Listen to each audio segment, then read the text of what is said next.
ഇന്ന് ആരുടെയാ class?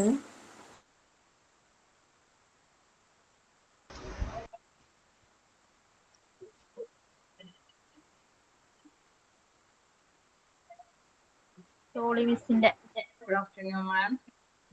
Good afternoon. Good afternoon, ma'am. Screen കാണാൻ പറ്റുന്നുണ്ടോ?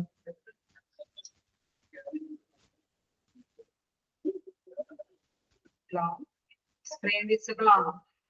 Good afternoon. Yes, ma'am.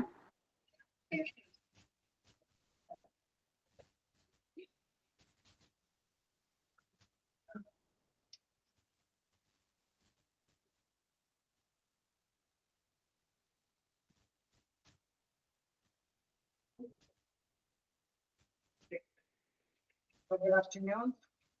നമ്മുടെ ഡിസാസ്റ്റർ മാനേജ്മെന്റ് ഏതാണ്ടൊക്കെ അവസാനിക്കുന്ന ഘട്ടത്തിലായി അല്ലേ? അത് വായിച്ചു നോക്കാറുണ്ടോ? വായിക്കുന്നുണ്ടോ? ഉണ്ട് അല്ലേ? നമ്മളിപ്പോ എവിടെ വരെയാ പറഞ്ഞു നിർത്തിയത്?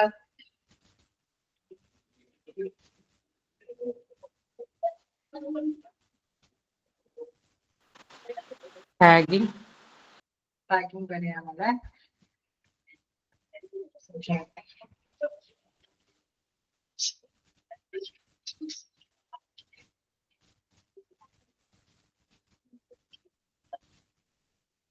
ടാഗിംഗ് വരെയാണ് നമ്മൾ പറഞ്ഞു നിർത്തിയത്. ഇനി നമുക്ക് സ്റ്റാർട്ട് അല്ലെ, ആ ഒരു അത് ഏത് രീതിയിലാണ് സ്റ്റാർട്ടിനെ എന്തൊക്കെയായിട്ടാണ് ഉപയോഗിച്ചിരിക്കുന്നതെന്ന് നോക്കാം.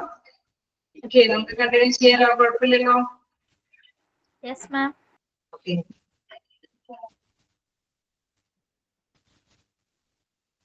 ഓക്കെ, അപ്പൊ നമുക്ക് നെക്സ്റ്റ് നോക്കാം. നമ്മളിപ്പോ ഡിസാസ്റ്റർ അല്ലേ, എത്രയും പെട്ടെന്നൊക്കെ കൊടുക്കേണ്ട രോഗികളുടെ ഘട്ടത്തിലേക്കാണ്. അതായത് എത്രയും പെട്ടെന്ന് ചികിത്സ കൊടുക്കേണ്ട രോഗികളുണ്ടോ എന്നുള്ളത് തരംതിരിച്ച് അവരെ ടാർഗറ്റ് ചെയ്യുന്ന കാര്യങ്ങളൊക്കെ ജസ്റ്റ് ഒന്ന് പറഞ്ഞു. ഇനി സ്റ്റാർട്ട് എന്നുള്ള രീതിയിലേക്ക് എടുക്കുകയാണെങ്കിൽ അതിൽ കൃത്യമായിട്ട് പറയുന്നുണ്ട് simple triage and rapid treatment. മിക്കപ്പോഴും കാണാറുള്ള ഒരു ആണ് അബ്രിവേഷൻ അല്ലെ, START. എന്താണ് simple triage and rapid treatment. എന്താ അതുകൊണ്ട് ഉദ്ദേശിക്കുന്നത്? Quickly recognizing victims who have immediately life-threatening injuries and who have the best chance of survival. അതായത് നമുക്കറിയാം അല്ലെ, ഒരു ലൈഫ് ത്രെട്ടനിങ് എന്ന് പറയുമ്പോൾ നമ്മുടെ അല്ലെ ജീവൻ എന്താ പറയാ അധികം ബുദ്ധിമുട്ടുള്ള കണ്ടീഷൻ, എന്താണ് ജീവൻ ഭീഷണിയായിട്ടിരിക്കുന്ന ഒരു കണ്ടീഷനുള്ള സമയങ്ങളൊക്കെ ആണെങ്കിൽ അവർക്ക് എത്രയും പെട്ടെന്ന് ഇമ്മീഡിയറ്റ് ആയിട്ടുള്ള രീതിയിൽ തന്നെ അവർക്ക് ചികിത്സാ സൗകര്യങ്ങൾ ഏർപ്പാടാക്കി കൊടുക്കണം അല്ലെ. അപ്പൊ അത്തരത്തിലുള്ള കാര്യങ്ങൾക്ക് വേണ്ടിയിട്ട് simple triage and rapid treatment ഉദ്ദേശിക്കുന്നത് is a method of quickly recognizing victim. ഇങ്ങനെ ദുരന്തങ്ങൾക്ക് ഇരയായ വ്യക്തികൾക്ക് ഇത്രയും ലൈഫ് ത്രെട്ടനിങ് ആയിട്ടുള്ള പേഷ്യൻസ് ആണ് എങ്കിൽ അവർക്ക് ഇമ്മീഡിയറ്റ് ആയിട്ടുള്ള ഒരു ഹോസ്പിറ്റലിന്റെ അല്ലെങ്കിൽ ഒരു ആരോഗ്യ സംരക്ഷണ കേന്ദ്രത്തിൽ നിന്നുള്ള ഒരു ശുശ്രൂഷ കിട്ടാൻ വേണ്ടിയിട്ട് തരംതിരിക്കുന്ന ഒരു രീതി തന്നെയാണ് സിമ്പിൾ ട്രയേജ് ആൻഡ് റാപ്പിഡ് ട്രീറ്റ്മെന്റിൽ ഉദ്ദേശിക്കുന്നത്. അവിടെ കൃത്യമായിട്ട് പറയുന്നുണ്ട് first സ്റ്റെപ്പിന് START is to sort out the victims into ambulatory and non-ambulatory by giving verbal instruction. Okay, ആദ്യം തന്നെ ഈ ഒരു സ്റ്റാർട്ടിന്റെ ഒരു ഇതിലെ ആ ഒരു രീതി അവലംബിക്കുമ്പോൾ ആദ്യം തന്നെ അവരുടെ മെസ്സേജ് കൊടുക്കുന്നത് വെർബൽ ആയിട്ട് തന്നെ ഇൻസ്ട്രക്ഷൻസ് കൊടുക്കുകയാണ് അല്ലെ. ദുരന്തത്തിന് ഇരയായവരില് ഏറ്റവും അത്യാവശ്യമായിട്ടുള്ള വ്യക്തികൾ, അത് നമുക്കറിയാം ലൈഫ് സേവിങ് അല്ലെ, ഇപ്പൊ നമ്മുടെ ജീവന് ഭീഷണിയായിട്ടുള്ള രോഗികൾ ഉണ്ടായെങ്കിൽ അവരോട് തന്നെ സ്വയം അല്ലെ തരംതിരിഞ്ഞ് മാറാൻ നമുക്കറിയാം എല്ലാവരും അപകടം ഫേസ് ചെയ്യുന്ന ഒരു ഘട്ടത്തിലായിരിക്കും അല്ലെ. അപ്പൊ അങ്ങനെ വരുമ്പോൾ എല്ലാവർക്കും എങ്ങനെയെങ്കിലും ഹോസ്പിറ്റലിൽ എത്തണമെന്നും തീർച്ചയായിട്ടും ഉണ്ടാവും. അപ്പൊ ഇൻ കേസ് ഇതില് വെർബൽ ആയിട്ട് തന്നെ ഇൻസ്ട്രക്ഷൻ കൊടുക്കുകയാണ് ഫസ്റ്റ് സ്റ്റെപ്പിൽ പറയുന്നത്. ഇത്തരത്തിലുള്ള ദുരന്തത്തിന് ഇരയായിരിക്കുന്നവര് ആംബുലേറ്ററി സേവനം എന്ന് പറയുമ്പോൾ ജസ്റ്റ് എന്താണ് വലിയ കുഴപ്പമില്ലാതെ കേട്ട് മനസ്സിലാക്കാൻ പറ്റുന്ന പേഷ്യൻസ് ആണെങ്കിൽ അവർക്ക് അല്ലെ അവര് പറയുന്ന ഇൻസ്ട്രക്ഷൻസ് ഒക്കെ മനസ്സിലാക്കി എന്താണ് എവിടേക്കാണ് പോകേണ്ടതെന്ന് വെച്ച് കഴിഞ്ഞാൽ പോകാനൊക്കെ ആയിട്ട് സാധിക്കും ഇല്ലേ. അങ്ങനെ കുഴപ്പമുണ്ടാവില്ലല്ലോ. വലിയ കുഴപ്പമില്ലാത്ത പേഷ്യൻസ് ആണെങ്കിൽ അല്ലെ ഇത്തരത്തിലുള്ള ദുരന്തത്തിന് ഇരയാവുന്നതോടൊപ്പം തന്നെ പറയുന്ന കാര്യങ്ങൾ കേൾക്കാൻ പറ്റുന്ന പേഷ്യൻസ് ആണെങ്കിൽ അവിടെയുള്ള ഇരകളാണ് എങ്കിൽ അവർക്ക് അതനുസരിച്ചിട്ട് തന്നെ ഏത് ഭാഗത്തേക്കാണ് നിൽക്കാൻ പറയുന്നത് ആ ഭാഗത്തേക്ക് തന്നെ പോകാനായിട്ട് അവർ ശ്രദ്ധിക്കും. ഇല്ലേ? ഉണ്ടാവില്ലേ? ഉണ്ടാവോ? ഓക്കെ, അതാണോ ഉദ്ദേശിക്കുന്നത്? വെർബൽ ഇൻസ്ട്രക്ഷൻ ആണ് ആദ്യം തന്നെ ഈ ഒരു ചാപ്റ്ററിന്റെ കാര്യത്തിൽ അവലംബിക്കുന്നത്. അത് സോർട്ട് ഔട്ട് ചെയ്യാനായിട്ടാണ്, അതായത് ഓരോരുത്തരെ തരംതിരിക്കാൻ വേണ്ടിയിട്ടാണ്. അതിൽ വീണ്ടും സെക്കൻഡ് ഇതിൽ വരുന്നത് റെസ്പിറേഷൻ എന്താണ് കൂടുതലായിട്ട് അല്ലെ, 30-നേക്കാളും കൂടുതലാണ് മിനിറ്റില് എന്ന് വെച്ച് കഴിഞ്ഞാൽ ഭയങ്കരമായിട്ട് ശ്വാസം എടുക്കുന്ന ഒരു പ്രകൃതിയില്ലേ, നമ്മൾ ഭയങ്കര പേടിച്ചിട്ടുണ്ട്, നമ്മുടെ ശരീരത്തിൽ എന്തൊക്കെയോ ഒരു സംതിങ് ഉണ്ടാകുമ്പോഴാണ് നമ്മൾ ഭയങ്കര കിടപ്പോടുകൂടി ശ്വാസം എടുക്കുക. ഉണ്ടാവില്ലേ? ശ്വാസം സാധാരണ രീതിയിൽ നോർമൽ ആയിട്ടുള്ള രീതിയിൽ നിന്ന് വ്യത്യസ്തമായിട്ട് ഭയങ്കര സ്പീഡിൽ ശ്വാസം എടുക്കുന്നവർക്ക് എന്താണ് എന്തെങ്കിലും ഒരു സംതിങ് പ്രോബ്ലം ഉള്ളവരായിരിക്കും അവര്, അല്ലേ? അല്ലേ? അതെ. അപ്പൊ അങ്ങനെയുള്ള പേഴ്സൺസ് ആയിരിക്കും സെക്കൻഡ് കാറ്റഗറിയിൽ പെടുന്നത്. ഫസ്റ്റ്ലി എന്താണ് അവർ ഇൻസ്ട്രക്ഷൻ ആണ് കൊടുക്കുന്നത്. സെക്കൻഡിലി എന്താണ് ഈ റെസ്പിറേഷൻ, അതായത് ഈ ശ്വാസം അല്ലെ, ശ്വാസം കിടപ്പോടും കൂടിയിട്ട് സ്പീഡിൽ എടുക്കുക. ഇൻ കേസ് മിനിറ്റില് എന്താ 30-ൽ കൂടുതൽ സ്പീഡിൽ, അത്രയും സ്പീഡിൽ ശ്വാസം എടുക്കുന്നവരാണ് റെസ്പിറേഷൻ കാറ്റഗറിയിൽ വരുന്നത്. തേർഡ് വൺ പറയുന്നത് പെർഫ്യൂഷൻ. അതായത് നഴ്സുമാർ ആരെങ്കിലൊക്കെ ഉണ്ടാവും അല്ലെ, അതിനോടൊപ്പം തന്നെ കൈകാര്യം ചെയ്യാനായിട്ട് പേഴ്സൺസ് ഉണ്ടാവും അല്ലെ. നമ്മൾ അവരുടെ ആ ഒരു ഘട്ടം വെച്ചിട്ടാണ് പഠിച്ചു പോകുന്നത്. അങ്ങനെ വരുമ്പോൾ അവർ പൾസ് ഒക്കെ എടുത്ത് നോക്കുമ്പോൾ പൾസ് ഉള്ളവരുണ്ടാകും, പൾസ് ഇല്ലാത്തവരും ഉണ്ടാവും അല്ലേ. പൾസ് ഉള്ളവരും ഇല്ലാത്തവരൊക്കെ ഉണ്ടാവില്ലേ പേഷ്യൻസ് ആയിട്ട് ഉള്ളവര്. അതായത് ഈ ഒരു ദുരന്തത്തിന് ഇരയായിട്ടുള്ള വ്യക്തികളില് നോർമലി പൾസ് ഒക്കെ എടുത്ത് നോക്കുമ്പോൾ കുഴപ്പമില്ലാത്തവരുണ്ടാവും, അല്ലാത്തവരും ഉണ്ടാവും അല്ലെ. അതാണ് പറയുന്നത്. പെർഫ്യൂഷൻ എന്ന കാറ്റഗറിയിൽ വരുമ്പോൾ first A radial pulse present or not, pulse ഉള്ളവരാണോ ഇല്ലാത്തവരാണോ എന്ന് മനസ്സിലാക്കുക. നെക്സ്റ്റ് ബി പറയുന്നത് കാപ്പിലറി റീഫിൽ എന്ന് വെച്ചാൽ എന്താണ് blanch test on nail blood, അതായത് 5 in 2 seconds നമ്മുടെ അല്ലെ, നമ്മുടെ ഒരു വിരലെടുത്ത് നോക്കിയിട്ട് എത്ര സെക്കൻഡിനുള്ളിൽ ഇങ്ങനെ പിടിച്ചിട്ട് എന്താണ് ബ്ലഡ് ഓട്ടോമാറ്റിക്കലി നമുക്ക് അവർക്ക് അറിയാൻ പറ്റും എന്താണ് ഈ വ്യക്തികൾക്ക് പ്രോബ്ലം ഉണ്ടോ ഇല്ലയോ എന്നുള്ളത് അറിയാൻ പറ്റും.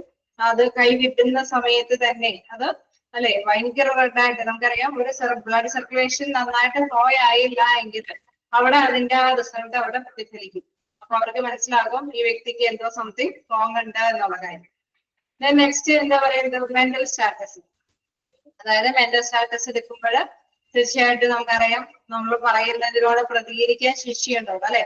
Whether he or she can flow commands treatment during, അതായത് നമ്മൾ പറയുന്ന കാര്യങ്ങൾക്ക് അനുസൃതമായിട്ട് അല്ലെ എന്താണ് റെസ്പോണ്ട് ചെയ്യാൻ പറ്റുന്നവരാണോ എന്നുള്ളത് മനസ്സിലാക്കുന്നത് അല്ലെ. അത് മെന്റൽ സ്റ്റാറ്റസ് എന്ന കാറ്റഗറിയിൽ പെടാം. നമ്മളോട് പറയുന്നതനുസരിച്ച് തന്നെ പ്രതികരിക്കുകയാണെങ്കിൽ അവർ കോൺഷ്യസ് ആണ് അല്ലെ, വലിയ പ്രശ്നമൊന്നുമില്ല. അല്ലാത്തവരാണെങ്കിൽ നമുക്കറിയാം ഒരു അൺകോൺഷ്യസ് ആണ്, അവർക്ക് എന്തൊക്കെയോ സംതിങ് പ്രോബ്ലംസ് ഉണ്ട് അല്ലെ. അങ്ങനെയുള്ള രീതിയിൽ തന്നെ കാറ്റഗറി ചെയ്യുന്നതാണ് ഫസ്റ്റ് അല്ലെ. സ്റ്റാർട്ടിങ്ങിൽ സ്റ്റാർട്ടപ്പ് എന്നുള്ള ഒരു സിമ്പിൾ ട്രയേജ് റാപ്പിഡ് ട്രീറ്റ്മെന്റിൽ നടപ്പാക്കുന്നത്. അപ്പൊ സ്റ്റാർട്ട് എന്ന് പറയുന്നത് അവിടെയുള്ള എന്താണ് ഇരകളായത് അല്ലെ, ദുരന്തത്തിന് ഇരയായവര് തിരിക്കുന്ന ഒരു കാര്യം തന്നെയാണ്. അതില് പ്രധാനമായിട്ട് തിരിക്കുന്നത് ഒന്നാമതായിട്ട് എന്താണ് ഇൻസ്ട്രക്ഷൻസ് പകർന്നു കൊടുക്കുകയാണ്. അപ്പൊ ഇൻസ്ട്രക്ഷൻസ് പറയുന്നതനുസരിച്ചിട്ട് തന്നെ അവർക്ക് തരംതിരിയാം, അങ്ങനെ പറയുന്ന അനുസരിച്ചിട്ട് റെസ്പോണ്ട് ചെയ്യാം. നെക്സ്റ്റ് നോക്കുമ്പോൾ പേഷ്യൻസിലെ അല്ലെ നമ്മളെ ദുരന്തത്തിനൊക്കെ ആവുമ്പോൾ നമുക്കറിയാം ചിലപ്പോൾ ചില മണ്ണിന്റെ അടിയിലോ അല്ലെങ്കിൽ എന്തെങ്കിലും വാഹനങ്ങളുടെ എന്തെങ്കിലും സംതിങ് പ്രോബ്ലം ആണെങ്കിൽ അതിന്റെ ഇടയിലേക്ക് പെടുന്നവരായിരിക്കും അല്ലെ. അപ്പൊ അങ്ങനെയുള്ള രോഗികളെ ജസ്റ്റ് എന്താണ് നമുക്കറിയാം ആ രോഗികളുടെ അടുത്ത് ചെല്ലുമ്പോൾ അവരെ ഭയങ്കരമായിട്ട് ബ്രീത്തിങ് എടുക്കുന്നവരാണ് എങ്കിൽ അവർക്ക് ഇമ്മീഡിയറ്റ് ആയിട്ടുള്ള ആക്ഷൻ ആവശ്യമാണ്. അതെല്ലാം നമുക്കറിയാം പൾസ് എടുത്ത് നോക്കുമ്പോൾ പൾസ് നോർമൽ അല്ല എങ്കിലും അതനുസരിച്ചിട്ടുള്ള ട്രീറ്റ്മെന്റ് അവർക്ക് ആവശ്യമാണ്. അല്ലെ കാപ്പിലറി റിഫിൽ എന്ന് പറയുമ്പോൾ അത് ഇതേപോലെ തന്നെ ഒരു ടെസ്റ്റ് ആണ്. നെയില് വെച്ചിട്ട് അല്ലെ അവരുടെ ഓരോ ഫിംഗർ എന്ന് വെച്ചാൽ നമ്മുടെ വിരലുകളുടെ തുമ്പത്ത് എത്ര സെക്കൻഡിൽ അമർത്തി പിടിച്ചു കഴിയുമ്പോഴുണ്ടാകുന്ന റിയാക്ഷൻ അത് മനസ്സിലാക്കിയിട്ടും വ്യക്തികളെ തരംതിരിക്കാൻ സാധിക്കും. നെക്സ്റ്റ് പറയുന്നത് മെന്റൽ സ്റ്റാറ്റസ്, അവര് റെസ്പോണ്ട് ചെയ്യാനായിട്ട് പ്രതികരിക്കാൻ പറ്റുന്നുണ്ടോ എന്നുള്ളതനുസരിച്ചിട്ട് അവരെ വേർതിരിച്ചെടുക്കാനായിട്ട് സാധിക്കും എന്നുള്ളത്. ഓക്കെ, ക്ലിയർ ആണോ? ക്ലിയർ അതില് വീണ്ടും സ്റ്റാർട്ടിൽ നമുക്ക് നോക്കാം. ഓപ്പൺ ദ എയർവേ, അവിടെ ഒരു സ്റ്റെപ്പ് ബൈ സ്റ്റെപ്പ് ആയിട്ട് നമുക്ക് നോക്കുന്നുണ്ട്. അതില് സ്റ്റോപ്പ് ദ ബ്ലീഡിംഗ് ഉണ്ട്, എവാലുവേറ്റ് ദ ലാർജ് ഷോക്ക് ഉണ്ട്. ഒരു ചെറിയൊരു ഡയഗ്രാം ഒക്കെ കൊടുത്തിട്ടുണ്ട്. നമ്മൾ നേരത്തെ കണ്ട കുറച്ച് മാറ്റേഴ്സ് ഒക്കെ തന്നെയാണ് ഇവിടെ ഡിസ്കസ് ചെയ്യുന്നത്. എന്താണ് ഫസ്റ്റ് ട്രയേഴ്സിൽ വരുന്നത്? ട്രയേഴ്സ് എന്ന് പറയുമ്പോൾ എല്ലാവരും ഒന്നിച്ചാണ് അല്ലെ. അപ്പൊ അവരിങ്ങനെ ഈ ഇരകളായ വ്യക്തികളൊക്കെ ഒന്നിച്ച് വേർതിരിക്കുന്ന ഒരു സംവിധാനമാണ് നമ്മൾ നടത്തുന്നത്. അതിൽ ഫസ്റ്റ് എന്താണ് ഈ പേഷ്യന്റ് ബ്രീത്തിങ്, അവർക്ക് ശ്വാസം എടുക്കാൻ പറ്റുന്നവരാണോ അല്ലോ എന്നൊക്കെ ജസ്റ്റ് മനസ്സിലാക്കും.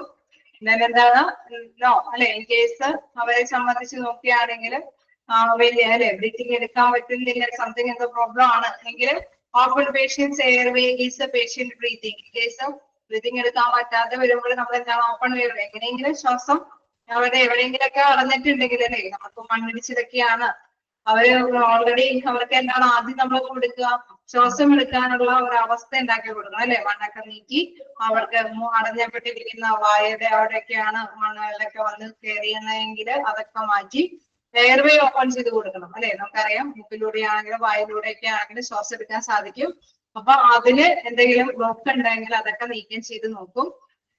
ദെൻ അവർക്ക് അങ്ങനെ നോക്കും, എന്താ പറയണ, അങ്ങനെ മാറ്റി നോക്കി കഴിയുമ്പോൾ അവർക്ക് ബ്രീത്തിങ് ഉണ്ടെങ്കിൽ നമുക്ക് അടുത്ത നടപടികളിലേക്ക് സ്വീകരിക്കാം അല്ലെ. ഇൻ കേസ് അങ്ങനെയൊക്കെ നീക്കി കഴിഞ്ഞിട്ട് ബ്രീത്തിങ് അവർക്ക് പറ്റുന്നില്ല എങ്കിൽ എന്താണ് നമുക്ക് എന്താ മനസ്സിലാക്കാൻ സാധിക്കാം? ഓക്കെ, ഒരു ദുരന്തത്തിനിടയായ ഒരു വ്യക്തിയാണ്. ആ വ്യക്തിയുടെ മുകളിൽ എന്തെങ്കിലുമൊക്കെ അല്ലെ, എന്തെങ്കിലുമൊക്കെ ചിലപ്പോൾ ഇൻ കേസ് എന്തെങ്കിലും മരത്തിന്റെ ഇടയിൽ പെട്ടതായിരിക്കാം, പക്ഷെ മണ്ണിന്റെ ഇടയിൽ പെട്ടതായിരിക്കും, ചിലപ്പോൾ ആക്സിഡന്റൽ ആയിട്ടുള്ള ഒരു കേസ് ആയിരിക്കാം. അപ്പൊ എന്ത് തന്നെയാണെങ്കിലും ആ വ്യക്തിയെ എടുത്ത് ആദ്യം നോക്കുന്നത് എന്താണ്, അവർക്ക് എന്തുണ്ടാവുന്ന നോക്കുക. അപകടത്തിൽ എന്തെങ്കിലും ദുരന്തത്തിനിടയായ വ്യക്തിയുടെ ആദ്യം എടുത്തിട്ട് നമ്മൾ എന്താ നോക്കാം, ശ്വാസം ഉണ്ടോ നോക്കാം അല്ലെ. ശ്വാസം ഇല്ല എങ്കിൽ ശ്വാസത്തിന് തടസ്സമായിട്ടുള്ള എന്തെങ്കിലും കാര്യങ്ങൾ ഉണ്ടെങ്കിൽ എന്ത് ചെയ്യും, നമ്മള് ആ തടസ്സങ്ങളെ നീക്കും അല്ലെ, നീക്കില്ലേ. അപ്പൊ തടസ്സങ്ങളെ നീക്കും. അപ്പൊ തടസ്സങ്ങളെ നീക്കിയതിന് ശേഷം ഇവർക്ക് ശ്വാസം എടുക്കാനായിട്ട് പറ്റുന്നുണ്ട് എന്ന് ഉറപ്പ് വരുത്തിയ പിന്നെ എന്താണ്, നമ്മൾ ഇമ്മീഡിയറ്റ് ആയിട്ടുള്ള ആക്ഷനിലേക്ക് പോകും. ഇൻ കേസ് ശ്വാസം എടുക്കാൻ പറ്റിയില്ലെങ്കിൽ നമുക്ക് എന്താണെന്ന് മനസ്സിലാക്കാൻ സാധിക്കും. പിന്നെ നമ്മൾ എന്താണ് അവരെ എന്താണ് ഓക്കെ എത്താന്ന് സ്ഥിരീകരിക്കാം. ഇൻ കേസ് പൾസ് ഒക്കെ നോക്കും അല്ലെ, അടുത്തൊരു സ്റ്റെപ്പിലേക്ക് നോക്കുന്നുണ്ട്. നമ്മൾ ശ്വാസം എടുക്കാൻ പറ്റുന്നില്ലെങ്കിൽ എന്താണ് അടുത്തൊരു ലൈനിലേക്ക് പോകുന്നുണ്ട്. യെസ്, ബ്രീത്തിങ്ങും കാര്യങ്ങളൊക്കെ ഉണ്ടാക്കി അടുത്ത സെക്ഷനിലേക്ക് പോകുന്നുണ്ട് അല്ലെ. നമ്മൾ മരിച്ചതാണെന്ന് ഉറപ്പ് വരുത്താൻ വേണ്ടിയിട്ട് പൾസ് ഒക്കെ നോക്കിയിട്ട് പ്രത്യേകിച്ച് അനക്കൊന്നും ഇല്ല എങ്കിൽ അവരുടെ ഡേറ്റ നമ്മൾ സ്ഥിരീകരിക്കും. അതല്ല എങ്കിലും നമ്മൾ എന്താണ് അവർക്ക് ബ്രീത്തിങ് എടുക്കാൻ സാധ്യതയുണ്ട് എങ്കിൽ ഇമ്മീഡിയറ്റ് ആയിട്ടുള്ള കെയർ കൊടുക്കും. അതാണ് ആ ഫസ്റ്റ് പോർഷൻ ആയിട്ട് ഇവിടെ കൊടുത്തിരിക്കുന്നത്. ഓക്കെ അല്ലേ, ഫസ്റ്റ് പോർഷൻ ഓക്കെ അല്ലേ, ഈ സ്പേഷ്യല് ബ്രീത്തിങ്. ഓക്കെ, ഇനി നെക്സ്റ്റ് കാറ്റഗറിയിലേക്ക് നോക്കാം. എന്താണ് ബ്രീത്തിങ് ഓക്കെ ആണ്. അപ്പോ ബ്രീത്തിങ് ഓക്കെ ആണ് എങ്കിൽ ഇൻ കേസ് എന്താണ് 30 ബ്രീത്തിങ് മിനിറ്റ് അല്ലെ, അത് എന്താണ് അതിനൊക്കെ കുറവാണ് എങ്കിൽ നമ്മൾ എന്താണ് ഇമ്മീഡിയറ്റ് കെയർ കൊടുക്കും അല്ലെ. ശ്വാസം എടുക്കുന്നത് നോർമൽ സ്റ്റേജിനേക്കാളും കൂടുതലാണോ കുറവാണോ എന്ന് ഉറപ്പ് വരുത്തണം. ഇൻ കേസ് കുറവാണെങ്കിൽ എന്താണ് അതിനനുസരിച്ചിട്ടുള്ള ഇമ്മീഡിയറ്റ് കെയർ കൊടുക്കും. ഇൻ കേസ് എന്താണ് അതിനേക്കാളും അല്ലെ കൂടുതലാണ് എങ്കിൽ എന്താണ് ഈ radical pulse present. In case നമുക്കറിയാം ഭയങ്കര കിടപ്പോട് കൂടിയിട്ടുള്ള ശ്വാസത്തിന് എടുക്കണമെങ്കിൽ അവരാദ്യം തന്നെ പൾസ് ഒക്കെ ടെസ്റ്റ് ചെയ്ത് നോക്കും. പൾസ് പ്രസന്റ് ആണ് എങ്കിൽ നമുക്കറിയാം ഓക്കെ വലിയ കുഴപ്പമില്ല, അടുത്ത സ്റ്റെപ്പിലേക്ക് പോകാം. പൾസ് നോർമൽ അല്ല എങ്കിൽ എന്താണ് അടുത്തത് കൺട്രോൾ ബ്രീത്തിങ്. അപ്പൊ ബ്രീത്തിങ് കൺട്രോൾ ചെയ്യാനായിട്ടുള്ള നടപടികൾ എന്തെങ്കിലും എടുക്കേണ്ടി വരും അല്ലെ. പൾസ് എന്തെങ്കിലും ചെയ്യുന്നുണ്ടായാലും കൃത്യമായിട്ടൊന്നും കൈകാര്യം ചെയ്യുന്നില്ലെങ്കിൽ അടുത്ത നടപടികളിലേക്ക് എടുക്കേണ്ടതായിട്ട് വരും. ഇൻ കേസ് പൾസ് നോർമൽ ആണ്, വലിയ പ്രശ്നമൊന്നും ഇല്ല എങ്കിൽ എന്താണ് അടുത്ത സ്റ്റെപ്പിലേക്ക് പോകും.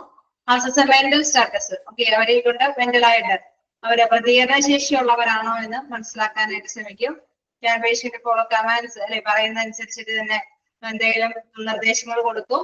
നിർദ്ദേശങ്ങൾ കൊടുക്കുന്ന അനുസരിച്ചിട്ട് അവരെ റിയാക്ട് ചെയ്യും. എവിടെയാണ് അപ്പൊ നമുക്കറിയാം ഈ വ്യക്തിക്ക് പ്രതികരണ ശേഷി നഷ്ടപ്പെട്ടിട്ടില്ല, പൾസ് നഷ്ടപ്പെട്ടിട്ടില്ല, ബ്രീത്തിങ് വലിയ പ്രശ്നമില്ല. അപ്പൊ അവരോട് അതനുസരിച്ചിട്ടുള്ള റിയാക്ഷൻസ് ചോദിക്കും.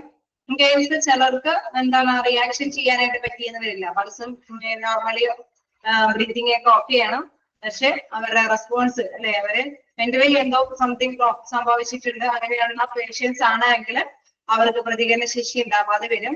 അപ്പൊ ഇമ്മീഡിയറ്റ് പോയിട്ട് അല്ലെ അവർക്ക് അതിനനുസരിച്ചുള്ള ഇമ്മീഡിയറ്റ് കെയർ കൊടുക്കേണ്ടി വരും.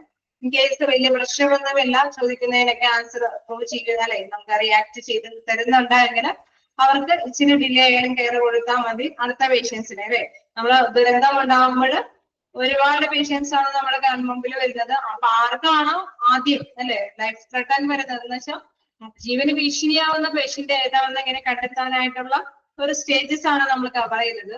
ആദ്യം ബ്രീത്തിങ് ഉണ്ടോ ഒന്ന് നോക്കും. ബ്രീത്തിങ്ങിന്റെ എന്തെങ്കിലും തടസ്സങ്ങളാണെങ്കിൽ അതൊക്കെ എന്താണ് മാറ്റി നോക്കും.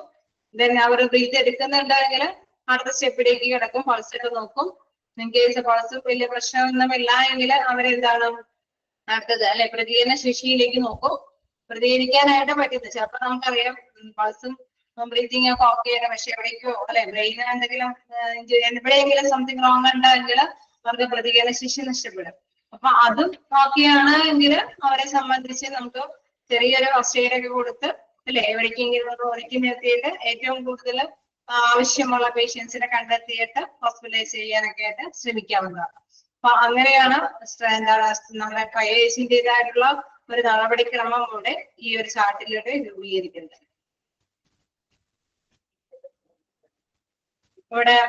ഇവിടെ കൺട്രോൾ ബ്ലീഡിംഗ് തന്നെയുണ്ട്. അതായത് പൾസിൽ എന്തെങ്കിലുമൊക്കെ വേരിയേഷൻ ഉണ്ടെങ്കിൽ അവിടെ ബ്ലീഡിങ്ങിനും നോക്കേണ്ടതുണ്ട്. ചിലപ്പോ എന്തെങ്കിലും അല്ലേ നമ്മളിപ്പോ ബ്ലഡ് ഫ്ലോ ആയാലേ അവരുടെ ബ്രീത്തിങ് ഒക്കെ ഓക്കെ, പക്ഷെ എവിടെയോ ബ്ലഡ് പോകുന്നത് കൊണ്ടാണ് ആ ഒരു പൾസ് കൃത്യമായിട്ട് കിട്ടാത്തത്. അപ്പൊ അതിന്റെ ബ്ലീഡിങ് കൺട്രോളിങ്ങിന്റെയും കൂടി കാര്യം നോക്കുന്നുണ്ട് ഇതിന്റെ റെക്കോർഡ്. ബ്രീത്തിങ് മാത്രമല്ല ബ്ലീഡിങ്ങിന്റെയും എന്തെങ്കിലും സംതിങ് റോങ് ഉണ്ടോ എന്ന് ഉറപ്പ് വരുത്തേണ്ടതുണ്ട്. അതുകൊണ്ടാണ് ആ ഒരു ഭാഗത്തേക്ക് ഒരു ഇതിലേക്ക് കൊടുത്തേക്കുന്നത്. ഓക്കെ, ഇതില് ഇമ്പോർട്ടന്റ് ഒന്നും പ്രത്യേകിച്ച് കാണാറൊന്നുമില്ല. നമുക്ക് പൊതുവേ ക്വസ്റ്റ്യൻസ് ഒക്കെ നിങ്ങൾക്ക് ഈസി ആയിട്ടുള്ള ക്വസ്റ്റ്യൻസ് ഒക്കെയാണ് കാണാറ്. അതായത് ഇതിൽ കുറെ കളർ കോഡൊക്കെ കൊടുക്കുന്നുണ്ട്. അത് മിക്കപ്പോഴും ക്വസ്റ്റ്യൻസ് കാണാറുണ്ട്. കാണുമ്പോ ഇത്തിരി എന്താ പറയാ കുറെ കോളം ഒക്കെ ആയിട്ട് തന്നെങ്കിലും സിമ്പിൾ ആണ്, നമുക്ക് അടുത്ത ഘട്ടത്തിലേക്ക് പഠിക്കാം. ജസ്റ്റ് ഒന്ന് ഈ ഒരു ചാർട്ട് എന്താന്നുള്ളത് ജസ്റ്റ് ഒന്ന് മനസ്സിലാക്കി വെക്കാം. അതേമാതിരി തന്നെ മുകളിലെ ക്വസ്റ്റ്യൻ ചിലപ്പോഴൊക്കെ കാണാറുണ്ട് അല്ലെ, എന്താണ് ആ ഒരു സ്റ്റാർട്ടിന്റെ ഫുൾ ഫോം കാണാറുണ്ട്. അതിന്റെ ഫസ്റ്റ് സ്റ്റെപ്പ് എന്താണ്, സോർട്ട് ചെയ്യുക, ഇൻസ്ട്രക്ഷൻസ് കൊടുക്കുക. സെക്കൻഡ് റെസ്പിറേഷൻ, പെർഫ്യൂഷൻ, ഇങ്ങനെയൊക്കെയുള്ള കാര്യങ്ങൾ. പെർഫ്യൂഷൻ എന്താണെന്ന് ജസ്റ്റ് മനസ്സിലാക്കി വയ്ക്കാം. അതായത് പൾസ് ഉണ്ടോ അതല്ലെങ്കിൽ നെയിലില് ഇങ്ങനെ ചെക്ക് ചെയ്ത് അല്ലെ കേപ്പിലറി റീഫില്ല്, ആ രണ്ട് ചെക്കിംഗ് ആണ് ഈ പെർഫ്യൂഷൻ അല്ലെ പെർഫ്യൂഷൻ എന്ന ആ ഒരു കാറ്റഗറിയിൽ പെടുന്നത്. രണ്ട് സംഭവങ്ങൾ അത് പെടുന്നുണ്ടെന്ന് ഞങ്ങളത് ജസ്റ്റ് മനസ്സിലാക്കി വയ്ക്കുക. റയറായിട്ട് കണ്ടിട്ടുണ്ട് പെർഫ്യൂഷനെ കുറിച്ച്.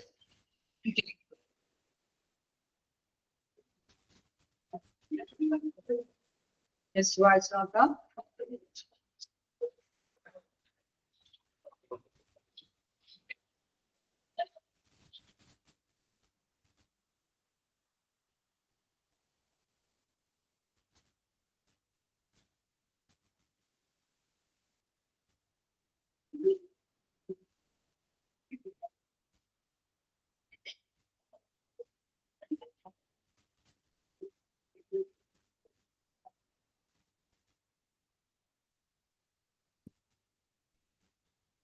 അതെ, കാപ്പിലറി റിഫിൽ എന്ന് പറയുന്നതാണ്.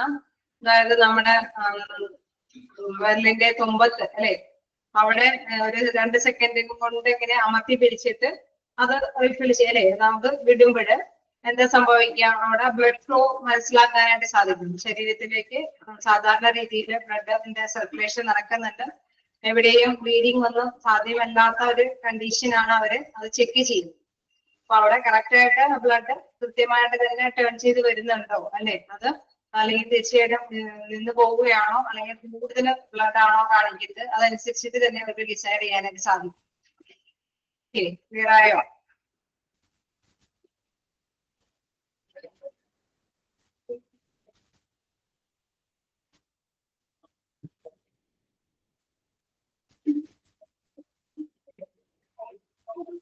എന്തായാലും നമുക്ക് പോകാം, താഴേക്ക് പോകാം. ഇവിടെ നമ്മൾ കണ്ടു കഴിഞ്ഞാൽ ഫസ്റ്റ് ഓരോ ഇതിലൊക്കെ കണ്ടോ, code red, code pink, code orange, code blue, അങ്ങനെ കോഡ് യെല്ലോ, തന്നെ കോഡ് വയലറ്റ്, കോഡ് ബ്രൗൺ, അത്രയും കോഡുകൾ കാണിക്കുന്നുണ്ട്. അപ്പൊ ഓരോന്നിനെയും റെപ്രസെന്റ് ചെയ്യുന്നുണ്ട്, ഓരോ കളറിനെയും എന്താണ് ഓരോന്നും റെപ്രസെന്റ് ചെയ്യുന്നുണ്ട്. ഫസ്റ്റ് വൺ നമ്മൾ പറയുന്നത് കോഡ് റെഡിനെ കുറിച്ചിട്ടാണ് അല്ലെ. കോഡ് റെഡ് എന്തിനെ റെപ്രസെന്റ് ചെയ്യുന്നതെന്ന് വെച്ച് കഴിഞ്ഞാൽ തീപിടുത്തവും സംഭവങ്ങളൊക്കെ ഉണ്ടാവും അല്ലെ. കൂടുതൽ വാതക ചോർച്ച അല്ലെങ്കിൽ പുകശല്യം, പുക ശ്വസിക്കുക, അല്ലെങ്കിൽ തീപിടുത്തം, അങ്ങനെയുള്ള ദുരന്തങ്ങൾ ഉണ്ടാകുമ്പോഴാണ് കോഡ് റെഡ് അവിടെ ഇനിഷ്യേറ്റീവ് ആയിട്ട് വരുന്നത്. ഓക്കെ, കോഡ് റെഡ് എന്തിനുമായി ബന്ധപ്പെട്ടതാണ്? Fire, smoke or the order of എന്താണ് സംതിങ് ബേണിംഗ് ഇനീഷ്യേറ്റീവ് കോഡ് അല്ലെ. അതുമായി ബന്ധപ്പെട്ട ഇനീഷ്യേറ്റീവ് കോഡാണ്. എന്തെങ്കിലും കത്തുന്നതുമായി ബന്ധപ്പെട്ട അല്ലെങ്കിൽ വാതക ചോർച്ച അല്ലെങ്കിൽ പുകയുടേതായിട്ടുള്ള മുടിക്കെട്ടുന്ന എന്തെങ്കിലുമൊക്കെ സംഭവിക്കുമ്പോഴാണ് കോഡ് റെഡ് എന്താണ് ഇനിഷ്യേറ്റീവ് ആയിട്ട് കാണിക്കുന്നത്. ഇനി വീണ്ടും പറയുന്നുണ്ട്, red team alert as where fire manual inform 5000 അല്ലെ. അതായത് 5000 എന്ന നമ്പറിലേക്കാണ് ആ ഒരു ഫയർ മാനുവൽ അവര് ഇത്തരത്തിലുള്ള ഇതുകൾ ഉണ്ടാകുമ്പോൾ അലേർട്ട് ചെയ്യുന്നത് ഈ ഒരു 5000ലേക്ക്. എത്രയും പെട്ടെന്ന് നമ്മള് തീപിടുത്തം കാര്യങ്ങളൊക്കെ ഉണ്ടാവുമ്പോൾ ഈ 5000 എന്ന നമ്പറിലേക്ക് തന്നെയാണ് വിളിച്ച് പറയുക അല്ലെ. എമർജൻസി ആയിട്ടുള്ള ഒരു നമ്പറാണത് ഇങ്ങനത്തെ ഇത്തരത്തിലുള്ള തീപിടുത്തം കാര്യങ്ങളൊക്കെ ഉണ്ടാകുമ്പോൾ. ഓക്കെ, ക്ലിയർ അല്ലേ? ഫസ്റ്റ് പാരഗ്രാഫ് എന്താണെന്ന് മനസ്സിലായോ?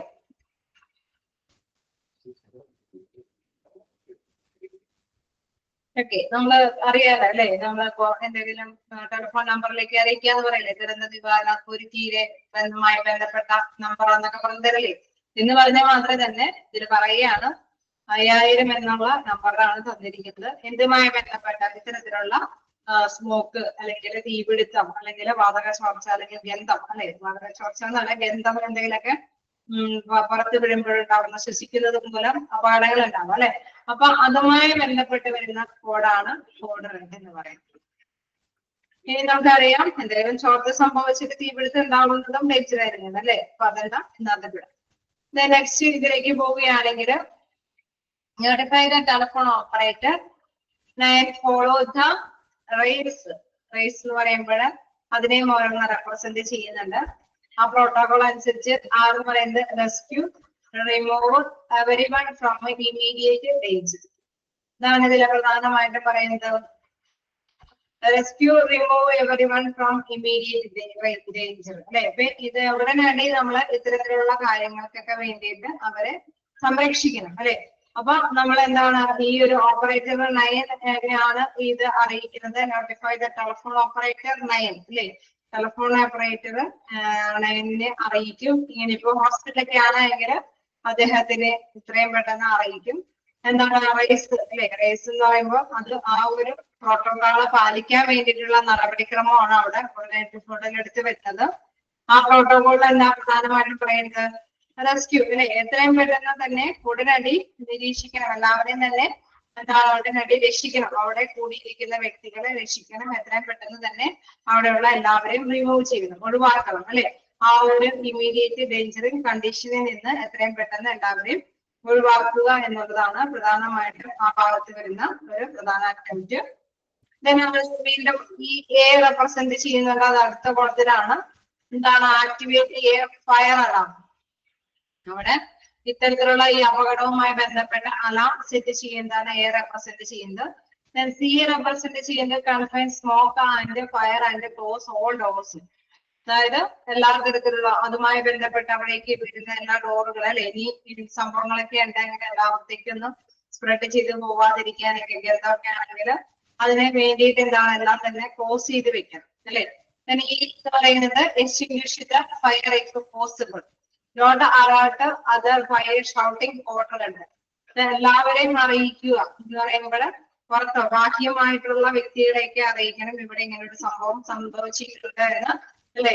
ലൗഡായിട്ടുള്ള വോയിസിൽ തന്നെ മറ്റുള്ളവരെയൊക്കെ അറിയിക്കുക. Alert others by shouting code red. എന്തെന്ന് പറഞ്ഞാൽ അറിയിക്കുക? Code red. Code red code red എന്ന് പറയുന്നത് എന്താണ് ഉദ്ദേശിക്കുന്നത്? ഈ പുക, തീപിടുത്തം കാര്യങ്ങളൊക്കെയാണ്. അപ്പൊ അത് എന്താണ് ഷൗട്ട് ചെയ്ത് മറ്റുള്ളവരെയൊക്കെ അറിയിക്കുക. അപ്പൊ ആദ്യം തന്നെ ഒരു പ്രോട്ടോകോൾ അനുസരിച്ചിട്ടാണ് ഇതിന്റെ ഒരു നടപടിക്രമങ്ങൾ ഇവിടെ ആസൂത്രണം ചെയ്യുന്നത്.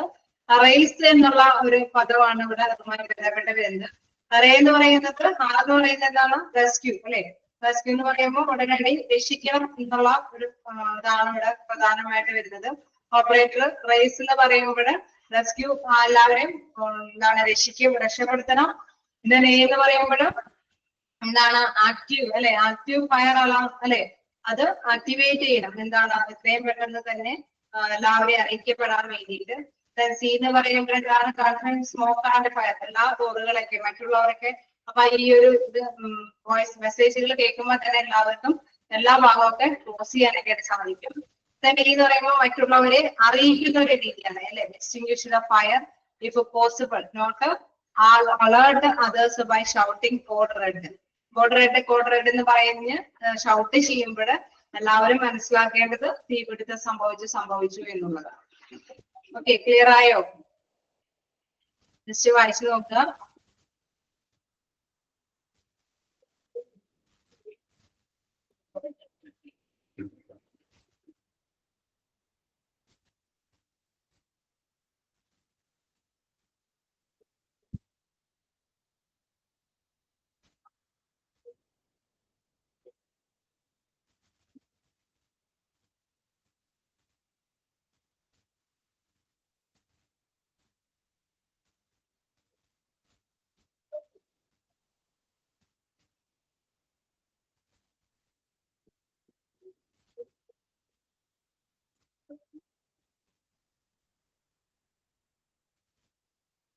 ജസ്റ്റ് ഒന്ന് ആലോചിച്ചാൽ മതി. ഒരു തീപിടുത്തം നമ്മുടെ ഏതെങ്കിലും ഏരിയയില് സംഭവിച്ചു കഴിഞ്ഞാൽ ആദ്യം തന്നെ എന്താ സംഭവിക്കുക? അവിടെ എത്രയും പെട്ടെന്ന് എല്ലാവരെയും രക്ഷിക്കാൻ നോക്കും അല്ലെ. റെസ്ക്യൂ ആ ഒരു രീതിയിലേക്ക് ആലോചിച്ചാൽ മതി. ഇതിൽ പറഞ്ഞിരിക്കുന്ന കാര്യം അത് തന്നെ കണക്ട് ചെയ്ത് നോക്കിയാൽ മതി. എല്ലാവരെയും രക്ഷിക്കണം അല്ലെ, ആദ്യം തന്നെ അതാണ്. പിന്നെ എന്താ നമ്മൾ പറയാ, ഇമ്മീഡിയറ്റ് ആയിട്ട് അവിടെ അതിൽ പെട്ടു കിടക്കുന്നവരെ നമ്മൾ സുരക്ഷിതമായിട്ടുള്ള സ്ഥലത്തിലേക്ക് എത്തിക്കണം അല്ലെ. എവരിവൺ ഫ്രം ഇമ്മീഡിയറ്റ് ഡേഞ്ചർ, ആ അപകടാവസ്ഥയിൽ നിന്ന് എല്ലാവരെയും നമ്മൾക്ക് പുറത്തു കൊണ്ടുവരണം. എന്താണ് അതുമായി ബന്ധപ്പെട്ട അലാം അല്ലെ, എല്ലാവരെയും അറിയിക്കത്തക്ക വിധത്തില് അലാം സജ്ജമാക്കണം. അതോടൊപ്പം തന്നെ എന്താണ് അല്ലെ, അതിന് പ്രധാനമായിട്ട് പറയുന്ന കൺഫൈൻ എന്താണ് നിയന്ത്രിക്കുകയും വേണം അല്ലെ. ഞാൻ പറഞ്ഞൊന്നും അറിയില്ല. Confine smoke and fire and close, നമ്മള് ഡോറ് ക്ലോസ് ചെയ്യുന്നതോടൊപ്പം തന്നെ കൺഫൈൻ സ്മോക്ക്, നമ്മള് ഈ ഒരു പുകയെയും അതേമാതിരി തന്നെ തീനെയൊക്കെ നിയന്ത്രിക്കാനും ശ്രമിക്കും അല്ലെ. ഫയർ സംഭവങ്ങളൊക്കെ വന്ന് എത്രയും പെട്ടെന്ന് തീയൊക്കെ നിയന്ത്രിക്കും അല്ലെ. അതോടൊപ്പം തന്നെ മറ്റു ഭാഗത്തേക്കൊക്കെ കിടക്കാതിരിക്കാനായിട്ടുള്ള ശ്രദ്ധ കാര്യങ്ങളും കൂടി അവർ ചെയ്യും. എന്താണ് ഫയർ ആണെന്നുള്ള ഒരു ഇത് ആ കോഡ് അവിടെ കൃത്യമായിട്ട് തന്നെ യൂസ് ചെയ്യും മറ്റുള്ളവരെ അറിയിക്കാൻ വേണ്ടിയിട്ട്. ക്ലിയർ ആയോ? ഒക്കെയാണോ? നമ്മുടെ തീപിടുത്തത്തിന്റെ രംഗത്തിലേക്ക് ആലോചിച്ചാൽ മതി. ഓക്കെ, നെക്സ്റ്റ് നോക്കുമ്പോഴ് ഇതില് ക്വസ്റ്റ്യൻസ് വന്നത് കുറച്ച് ഇത്രപ്പെടുത്തൊന്നും ചോദിക്കൊന്നുമില്ല കേട്ടോ. അതില് മിക്കപ്പോഴും ക്വസ്റ്റ്യൻസ് കാണുന്നത് കോഡ് റെഡ് എന്തിനെ അല്ലെ റെപ്രസെന്റ് ചെയ്തിട്ടുള്ളതാണ്. നമുക്കറിയാം ഇത്തരത്തിലുള്ള ഫയറും കാര്യങ്ങളൊക്കെ റെപ്രസെന്റ് ചെയ്ത് ഇനി തിരിച്ചും ചോദിക്കാം. ഫയറും അല്ലെ സ്മോക്കും അതേപോലെ തന്നെ ഓർഡർ വെച്ച് കഴിഞ്ഞാൽ ഗന്ധം, ഇതുമായി ബന്ധപ്പെട്ട് ഉള്ള ഡേഞ്ചറസ് സിറ്റുവേഷനെ റെപ്രസെന്റ് ചെയ്യുന്ന കളർ ഏതാണ്, കളർ കോഡ് ഏതാണ്? അപ്പൊ നമുക്കറിയാം റെഡ് കളറാണ്. ഓക്കെ, ക്ലിയർ ആയോ ക്വസ്റ്റ്യൻസിന്റെ ആ ഒരു പാറ്റേൺ?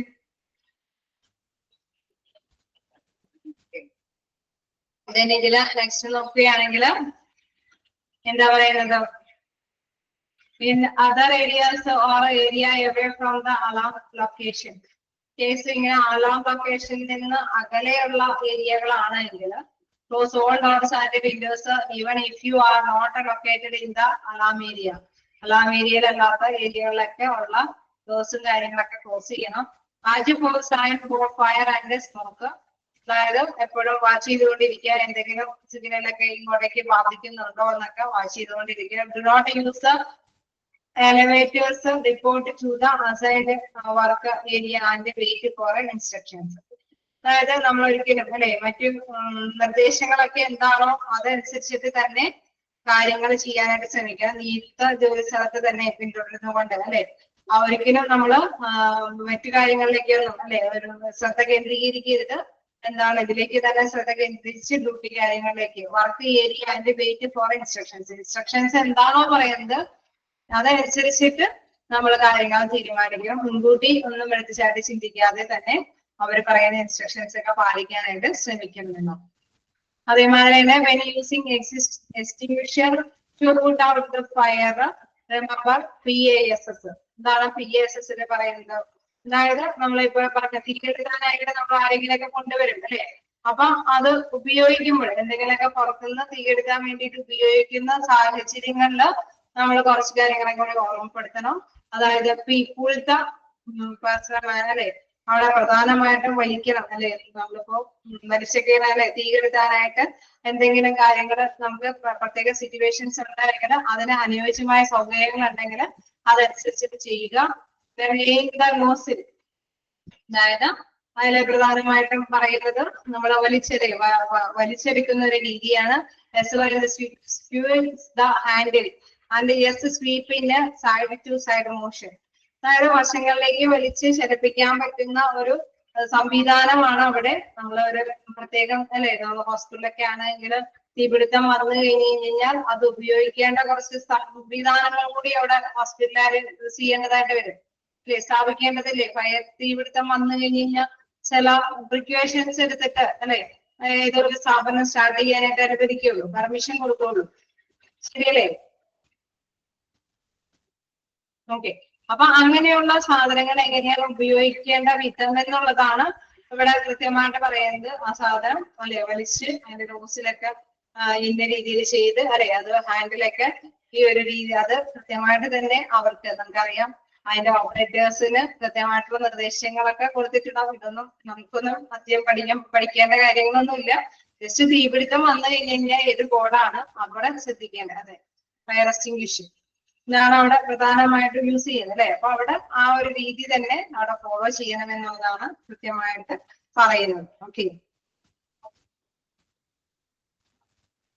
അതിന്റെ ആ തീ കെടുത്താൻ ഉപയോഗിക്കുന്നതാണ് ഫയർ എക്സ്റ്റിംഗ്വിഷ് എന്ന് പറയുന്നത്. അത് മനസ്സിലാക്കി വയ്ക്കുക. ഫയറുമായി ബന്ധപ്പെട്ട് വരുമ്പോൾ കോഡ് റെഡ് ആണ്. തന്നെ ഇത് തിരിച്ചു മറിച്ച് ചോദിക്കാന്നുള്ളത് നോട്ട് ചെയ്ത് വെക്കുക.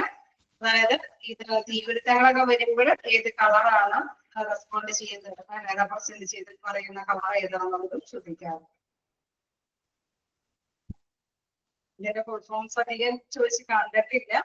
എന്താണ് റേസ്, പാസ് എന്നൊക്കെ ഉള്ളത് അങ്ങനെ ചോദിച്ച് കാണാറില്ല.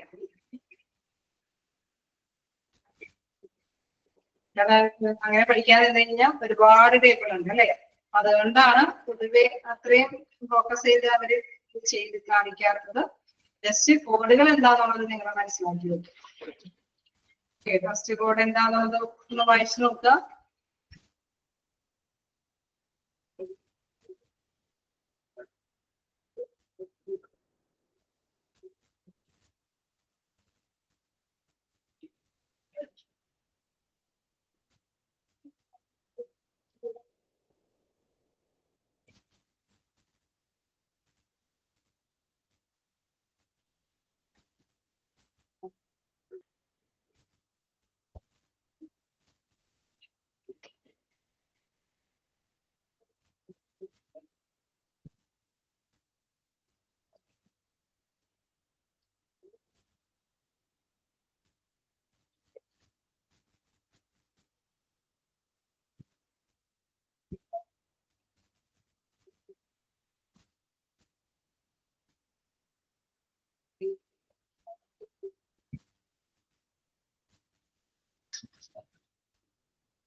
അടുത്തൊരു ഇതിലേക്ക് പോകാം.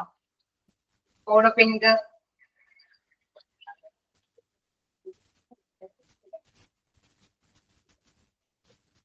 ചില കുറച്ച് കാര്യങ്ങൾ കൂടി ഇവിടെ പറയാനുണ്ട് കേട്ടോ.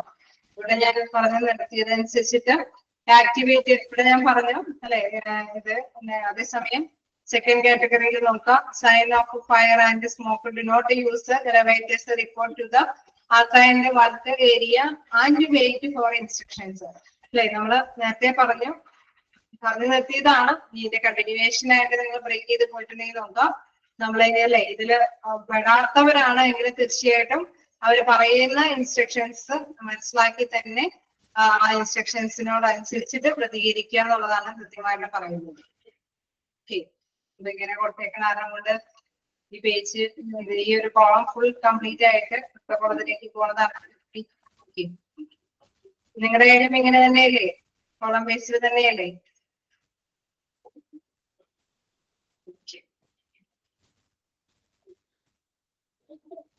ഓക്കെ,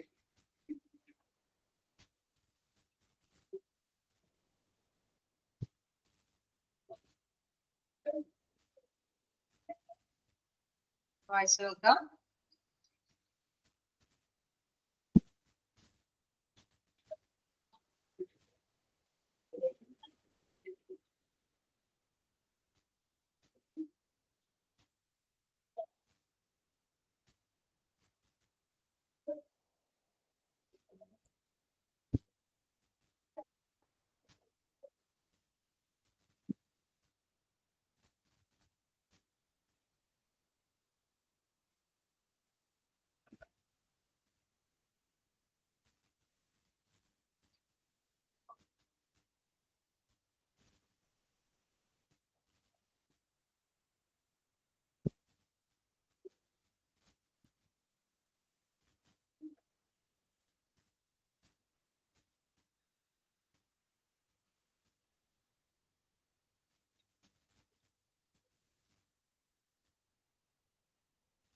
പാസ് ഒന്നുകൂടെ പറയാം.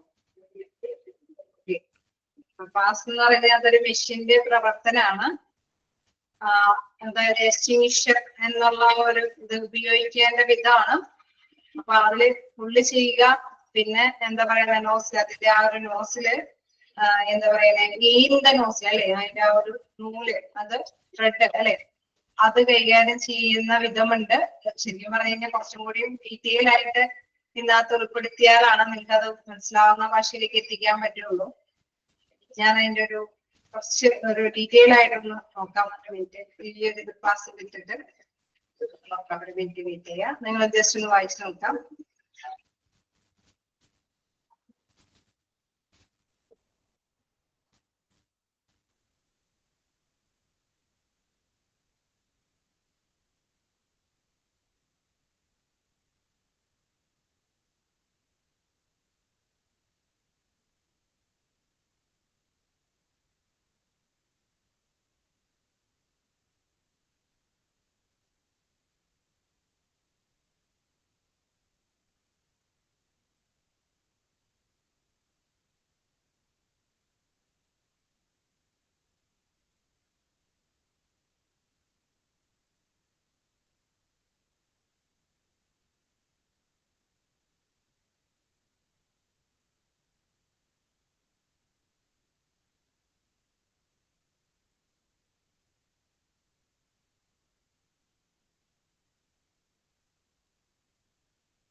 നമ്മളെ ക്ലാസിന്റെ ഒരു ഇത് ഒരു വീഡിയോ കൂടി നിങ്ങൾ ഉൾപ്പെടുത്തി കഴിഞ്ഞാലാണ് അത് എളുപ്പം മനസ്സിലാക്കാനായിട്ട് സാധിക്കും.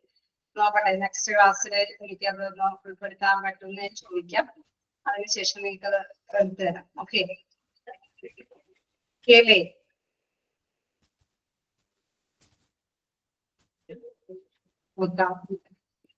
അതൊരു എന്താ പറയാ, തീ കെടുത്തുന്ന ഒരു ഉപകരണത്തിന്റെ ഒരു പ്രത്യേകതയാണത്. അത് നമ്മൾ പറഞ്ഞ് മനസ്സിലാക്കുന്നത് ജസ്റ്റ് നിങ്ങൾ എന്താ കണ്ട് മനസ്സിലാക്കുന്ന തമ്മിലൊരു വ്യത്യാസം. എന്തായാലും നിങ്ങൾക്ക് തന്നെ എനിക്ക് തോന്നുന്നു നിങ്ങളൊരു അല്ലെ ഒരു അസൈൻമെന്റ് എന്നുള്ള രീതിയിൽ ഒന്ന് ജസ്റ്റ് ഒന്ന് ഗൂഗിളിൽ സെർച്ച് ചെയ്താൽ കിട്ടും. ഇതെങ്ങനെയാണ് ഒരു, ഞാൻ എപ്പോഴും നിങ്ങൾക്ക് പറഞ്ഞു തരാറില്ല അല്ലെ, ഒരു പ്രാവശ്യം നോക്കാം ഇതെങ്ങനെയാണ് അതിനകത്ത് ഞാൻ പരമാവധി ശ്രമിക്കാം കൊണ്ട് ഉൾപ്പെടുത്താൻ പറ്റുമെന്നുള്ളത്. ഞാൻ സെർച്ച് ചെയ്ത് കാണിച്ചു തരിക അവര് കൃത്യമായിട്ട് അതെങ്ങനെയാണ് ഉപയോഗിക്കേണ്ട വിധം എന്നുള്ളത്. ഓക്കെ, അതിന്റെ റെപ്രസെന്റ് ചെയ്തിട്ടാണ് ക്ലാസ് ഇവിടെ കാണിച്ചിരിക്കുന്നത്. ഓക്കെ, ഉൾപ്പെടുത്താൻ പറ്റുമെന്ന് നോക്കട്ടെ. നമുക്ക് അടുത്തിലേക്ക് പോകാം. വായിച്ചോ ബാക്കി എന്തെങ്കിലും ഡൗട്ടുകൾ? ഈ നെക്സ്റ്റ് നോക്കാം. എന്താണ് അതിൽ പറയുന്നത്? കോഡ് പിങ്ക് അല്ലെ, കോഡ് പിങ്ക് എന്ന് പറയുമ്പോൾ അപ്പൊ എന്തുമായി ബന്ധപ്പെട്ടത് നോക്കാം. നമ്മൾ കോഡ് എന്താണ് കണ്ടത്? കോഡ് റെഡ് അല്ലെ, കോഡ് റെഡ് മറക്കരുത്. ഫയറുമായി ബന്ധപ്പെട്ട സ്മോക്ക്, ഫയർ, ഓർഡർ എന്ന് വെച്ചാൽ ഗന്ധം അല്ലെ, അതുമായി ബന്ധപ്പെട്ട കളർ കോഡാണത്. ഇനി നെക്സ്റ്റ് നോക്കാനുള്ളത് കോഡ് പിങ്ക് ആണ്. കോഡ് പിങ്ക് എന്തിനെ റെപ്രസെന്റ് ചെയ്യുന്നതാന്ന് നോക്കാം. Code pink is activated when infant or a child is confirmed visit from the NICU. എന്താണ് NICU എന്ന് പറയുന്നത്? Okay, intensive care unit, intensive care unit അല്ലെ, room or a ward or from the pediatric floor. അതായത് ഇപ്പോഴുള്ള സർവ്വകാര്യങ്ങളാണ് അല്ലെ, ഇപ്പോഴും കുട്ടികളെ കാണാതാവുന്ന സംഭവങ്ങളൊക്കെ ഉണ്ട് അല്ലെ. പേപ്പറിലൊക്കെ ആണെങ്കിൽ നമ്മളപ്പോൾ എപ്പോഴും ന്യൂസിൽ കേൾക്കാറുണ്ട്. ചിലപ്പോഴൊക്കെ ചില സാഹചര്യങ്ങളെല്ലാം കുട്ടികളെ കാണാതാവുന്നു, മിസ്സായി പോകുന്ന ഒരു സാഹചര്യങ്ങളൊക്കെ ഉണ്ട്. അപ്പൊ അങ്ങനെയുള്ള സാഹചര്യങ്ങളിൽ ഉപയോഗിക്കുന്ന ഒരു കോഡ് ആണ് എന്താ പിങ്ക് കോഡ് എന്ന് പറയുന്നത്. Pink is activated when an infant or a child is confirmed missing. അല്ലെ കുട്ടി നഷ്ടപ്പെടുന്ന സാഹചര്യത്തിൽ അല്ലെ കുട്ടികളെ ചെറിയ കുട്ടികളായിരിക്കുമ്പോൾ തന്നെ ന്യൂബോണായിട്ടുള്ള കുട്ടികളെ ഇൻ കേസ് ലേബർ റൂമിൽ നിന്നോ അല്ലെങ്കിൽ NICUവിൽ അല്ലെങ്കിൽ വാർഡിൽ നിന്നോ ഒക്കെ ഇത്തരത്തില് കുട്ടികളെ കുഞ്ഞു ശിശുക്കളെ നഷ്ടപ്പെടുകയാണ് എങ്കിൽ അതുമായി ബന്ധപ്പെട്ട പെട്ടെന്ന് തന്നെ ആക്ഷൻ എടുക്കണം അല്ലെ. അപ്പൊ അതിനു വേണ്ടി ഉപയോഗിക്കുന്ന കോഡാണ് കോഡ് പിങ്ക്. ക്ലിയർ അല്ലേ?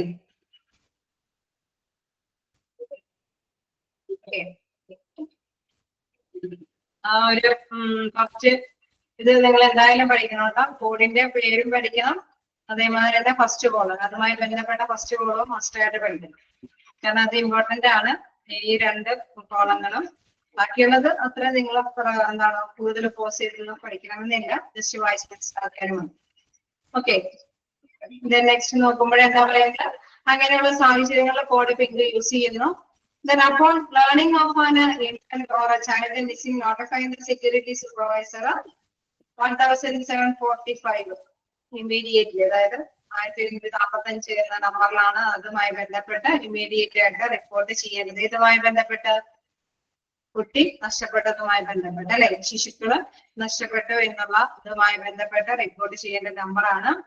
Then secure the immediate area. If possible, allow no one to enter or exit until the arrival of a security staff. അതായത് സുരക്ഷാ ജീവനക്കാരൊക്കെ എത്തുന്നത് വരയ്ക്കും അങ്ങനെയുള്ള നോട്ടബിൾ ആണ് എങ്കിൽ ആ ഭാഗത്ത് നിന്ന് ഒരാളെ പുറത്തേക്ക് വിടാനും പാടില്ല, അകത്തേക്ക് കയറ്റാനും പാടില്ല എന്നുള്ളതാണ് ഇമ്മീഡിയറ്റ് ആയിട്ടുള്ള ഒരു ആക്ഷൻ. ഫസ്റ്റ് പറയുന്നത് എന്താണ്, ഇങ്ങനൊരു സംഭവം ശ്രദ്ധയിൽപ്പെട്ട് കഴിഞ്ഞാൽ സുരക്ഷാ ഉദ്യോഗസ്ഥന്മാരെ എത്തുന്നവരേക്കും ആ ഭാഗത്തു നിന്ന് ഒരാളെയും പുറത്തേക്കും അതേമാതിരി തന്നെ ആ ഭാഗത്തേക്കും ആരെയും കയറ്റി വിടാതിരിക്കുക. Then check the stairway, lounges, waiting rooms and restrooms. അതായത് നമുക്കറിയാം എല്ലാ റൂമുകളും അല്ലെ, വിശ്രമ മുറികളും വെയിറ്റിംഗ് ഷെഡുകളും സ്റ്റെയർ കേസും മറ്റെല്ലാ റൂമുകളും റെസ്റ്റിംഗ് റൂമുകളെയൊക്കെ എന്താണ് ചെക്ക് ചെയ്യുക, നിരീക്ഷിക്കുക. നെക്സ്റ്റ് നോക്കുമ്പോഴെന്താണ് question, anyone carrying a large duffel bag, package and trying to conceal an object under their clothing. അതായത് അല്ലെ കുട്ടിയെ വലിയ ബാഗിലാണ് എന്തെങ്കിലും ടർക്കി പോലത്തെ ഇതിലൊക്കെ പൊതിഞ്ഞുകൊണ്ടോ അല്ലെ ഡഫൽ ബാഗ് അല്ലെങ്കിൽ പാക്ക് ചെയ്ത് കൊണ്ടുപോകുന്നതോ അല്ലെങ്കിൽ ക്ലോത്തിന്റെ ഇടയിൽ വെച്ച് കൊണ്ടുപോകുന്നതായിട്ട് ആരെങ്കിലും ശ്രദ്ധയിൽപ്പെട്ടോ എന്നുള്ളത് എല്ലാവരെയും ക്വസ്റ്റ്യൻ ചെയ്യുക.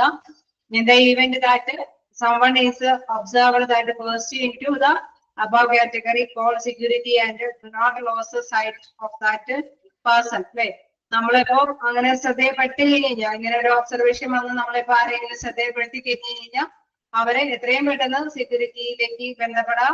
ഇങ്ങനെയുള്ള പേഴ്സൺസ് ഇങ്ങനെ പോകുന്നുണ്ട് അല്ലെ, അവരെ അത് മാത്രമല്ല അവരൊരിക്കലും അവരെ കൃത്യമായിട്ട് എടുത്ത് പറയുന്നുണ്ട്, do not lose sight of that person. ഇങ്ങനെ ഒരു കളലക്ഷണം സംഭവിച്ചു കഴിഞ്ഞാൽ ആ പേഴ്സന്റെ മുഖം ഒരിക്കലും മറക്കാതിരിക്കാൻ ശ്രമിക്കുക, എത്രയും പെട്ടെന്ന് സെക്യൂരിറ്റി ഓഫീസിലേക്കൊക്കെ അറിയിക്കുക എന്നുള്ളതാണ്. നെക്സ്റ്റ് പറയുന്നത് എന്താണ്, if that suspected person attempts to leave the building prior to the arrival of a security officer, to attempt to start the person in any way possible. അതായത് കേസ് സംശയാസ്പദമായിട്ടുള്ള രീതിയിൽ എന്തെങ്കിലും കാര്യത്തിൽ അല്ലെ ഏതെങ്കിലും പേഴ്സൺ പ്രയോറിറ്റി അതായത് അവർക്കൊരു രീതിയിൽ കണ്ടെത്തിപ്പെട്ടുന്നുണ്ട് എങ്കിൽ അത് എത്രയും പെട്ടെന്ന് സെക്യൂരിറ്റി ഓഫീസിൽ റിപ്പോർട്ട് ചെയ്യണം. Do attempt to start the person in any way possible. അല്ലെ അവരെ എത്രയും പെട്ടെന്ന് പിടിക്കാനായിട്ടുള്ള ഒരു നടപടിക്രമങ്ങൾ സ്വീകരിക്കണം അല്ലെ, സാധ്യമാകുന്ന അവരെ ഒരിക്കലും പുറത്തു വിടാതിരിക്കാൻ വേണ്ടിയിട്ടുള്ള എല്ലാ നടപടികളും സ്വീകരിക്കണം. Then if the person does get into a vehicle, get a good description of the vehicle and the vehicle number and notify a security. അതായത് ഈ വ്യക്തി എങ്ങനെയെങ്കിലും വണ്ടി എടുത്തൊക്കെ പോകേണ്ടത് നമുക്കറിയാലോ, ഒരാളും കള്ളത്തരം ചെയ്ത് കഴിഞ്ഞാൽ അവരുടെ തങ്ങി നിൽക്കില്ല അല്ലെ, അവർ എത്രയും പെട്ടെന്ന് തന്നെ എന്താണ് കടന്നു കളയും. അപ്പൊ കടന്നു കളയാനൊക്കെ ശ്രമിക്കുന്ന വെഹിക്കിൾ കടന്നു കളയാനൊക്കെ ശ്രമിച്ചിട്ടുണ്ടെങ്കിൽ തീർച്ചയായിട്ടും ആ വെഹിക്കിൾ നമ്പറൊക്കെ നോട്ടിഫൈ ചെയ്യുക എന്നുള്ള കാര്യമാണ് പ്രധാനമായിട്ടും. അത് ഉറപ്പാക്കുക എന്നുള്ളത് സുരക്ഷാ ഉദ്യോഗസ്ഥന്റെ പ്രധാനപ്പെട്ട ഡ്യൂട്ടിയും കൂടിയാണ്. കാരണം നമുക്കറിയാം ഇതെല്ലാവർക്കും ശ്രദ്ധയിൽപ്പെടാൻ പറ്റിയെന്ന് വരില്ല, പക്ഷെ ശ്രദ്ധയിൽപ്പെട്ട് കഴിഞ്ഞ് കഴിഞ്ഞാൽ അത് എത്രയും പെട്ടെന്ന് നമ്പറൊക്കെ റിപ്പോർട്ട് ചെയ്യണം എന്നുള്ളതാണ് ഇവിടെ കൃത്യമായിട്ട് പറയുന്നത്. ഓക്കെ, ജസ്റ്റ് വായിച്ചു നോക്കാം.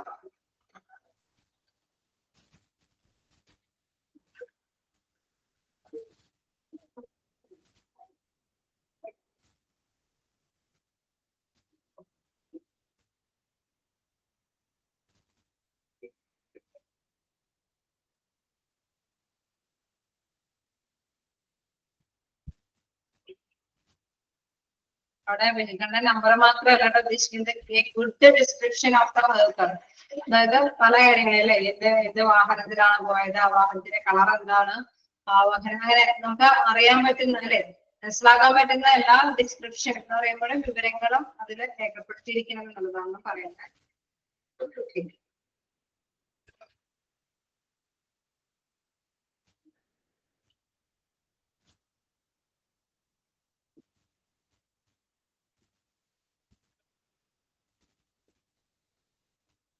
ക്ലിയർ ആയോ?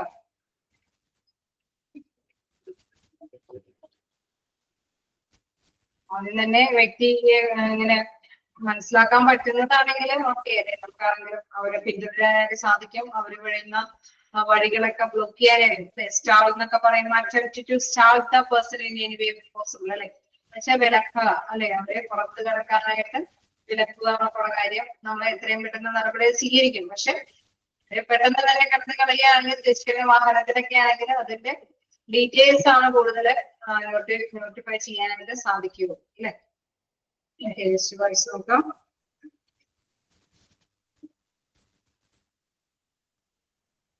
സിമ്പിൾ ആയിട്ട് തോന്നുന്നുണ്ടോ? ഉണ്ടോ? കോളത്തില് നടക്കുന്ന കാര്യങ്ങളൊക്കെ ഒരുപാട് ബുദ്ധിമുട്ടാണ് അല്ലെ. ഒരുപാട് ഇതെല്ലാം നമുക്ക് സ്പീഡിൽ എടുത്തു പോകാൻ സാധിക്കും. അതിന്റെ ഐഡിയാസ് മാത്രമേ മനസ്സിലാക്കാനായിട്ട് ഓരോന്നും പോയി എടുത്തേക്കാം അല്ലെ, കൂടുതലാവില്ലല്ലോ.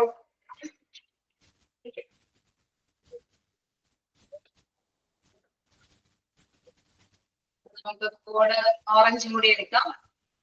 എന്താണ് കോഡ് ഓറഞ്ചിൽ പറയുന്നത്? Hazards materials spill such as chemical spill, mercury spill, gas leak, hazards drug spill etcetera. നമ്മള് സ്പില്ലേജ് വേസ്റ്റ് ഒക്കെ പഠിച്ചത് കൊണ്ട് തന്നെ സ്പില്ലേജ് വേസ്റ്റ് ഒക്കെ പഠിച്ചാലേ അല്ലേ ഓർമ്മയുണ്ടോ? ഓക്കെ. അപ്പൊ സ്പില്ലേജ് വേസ്റ്റ് ഒക്കെ പഠിച്ചപ്പോ നമുക്ക് അറിയാം ഹസാർഡ്സ് അല്ലെ, അപകടകരമായിട്ടുള്ള ഇത്തരത്തിലുള്ള വേസ്റ്റുകൾ സംഭവിച്ചു കഴിഞ്ഞാൽ, ഹോസ്പിറ്റലില് സ്പില്ലേജ് വേസ്റ്റ് സംഭവിച്ചു കഴിഞ്ഞാൽ തീർച്ചയായിട്ടും അതിന്റെ നടപടിക്രമങ്ങൾ ഉണ്ട് എന്നുള്ള കാര്യങ്ങൾ നമ്മൾ പഠിച്ചേക്കുന്നതാണ് അല്ലെ. അപ്പൊ ആ ടൈമിൽ ഉപയോഗിക്കുന്ന ഒരു കോഡാണ് ഓറഞ്ച്.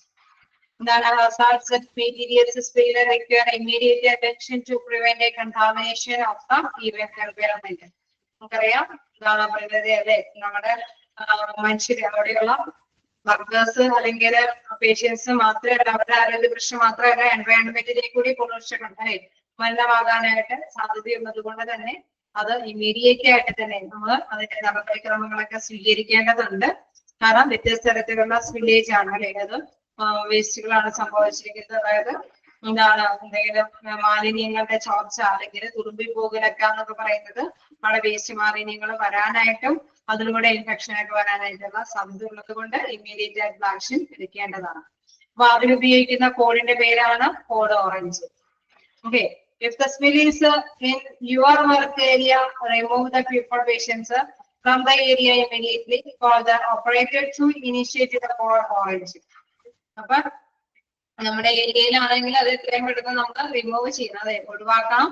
എന്താണ് ഓപ്പറേറ്റർ ഓറഞ്ച് കോഡ് അതിൽ തന്നെ അത് അറിയിക്കണം എന്നുള്ളതാണ്. എന്താണ് അലേർട്ട് അത് in the area possible to do safely അല്ലെ, അത് കൃത്യമായിട്ടുള്ള സുരക്ഷിതമായിട്ടുള്ള രീതിയിൽ തന്നെ അത് ആ ഒരു പ്രശ്നങ്ങളെല്ലാം പരിഹരിച്ചിട്ടുണ്ട് എന്ന് ഉറപ്പ് വരുത്തേണ്ടതാണ് അല്ലെ. എന്താണ് സ്പില്ലേജ് വേസ്റ്റ് ആണ് എന്ന് വെച്ച് കഴിഞ്ഞാൽ ഡേഞ്ചറസ് ആയിട്ടുള്ള വേസ്റ്റുകൾ ഉണ്ടാവും. അപ്പൊ അത് എത്രയും പെട്ടെന്ന് ഒഴിവാക്കുകയും വേണം. അവിടെ എന്താണ് പോസിബിൾ നല്ല കൃത്യമായിട്ടുള്ള ഒരു പ്ലേസ് ആക്കി മാറ്റിയിട്ടുണ്ട് എന്ന് ഉറപ്പ് വരുത്തേണ്ടതാണ്. Then cordon off the area and post warming signs. Do not attempt to clean up any spill without appropriate personal protective equipment.